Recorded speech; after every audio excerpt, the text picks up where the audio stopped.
some people fail, all they do is they blame. You know, it's him, they trick me. You know, it's this person, you know, it's my mom never loved me, you know it's this, you know, it's that, you know. Excuses kills responsibility, but more than that, excuses trap you in a nexus of loss. Because until you take responsibility, you can never change your life.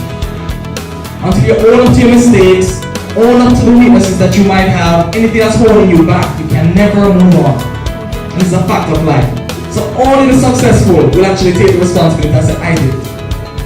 Right? And we know in America right now saying boys feel drugs. They don't want to take the responsibility, you just can't beat it. You just can't beat it. No, it's drugs Jamaicans take, or it's this we take, or it's because people don't want to take responsibility. Right? Now, one of my quotes is, to become who you want to be, you have to divorce who you are. What you are, who you are, has taken you so much and no further.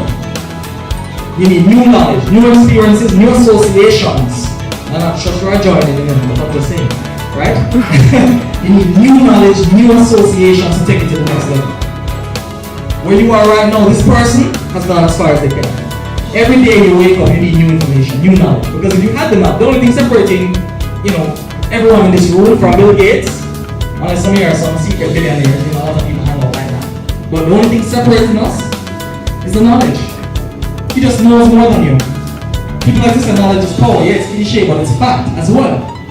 That's all the difference. Well, a couple of $1 billion in the bank too.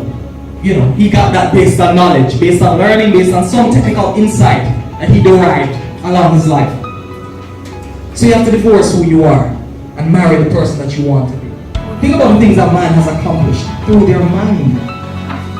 Somebody had to draw the blueprint or make the plan before somebody could execute it, right?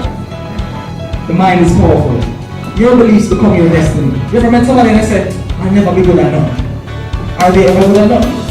No. Versus me, I think I'm the awesomest, greatest, most wonderful person on earth, and you believe it. No, it's not. It's alright. It's alright. It's not important that you believe. It's important that I believe.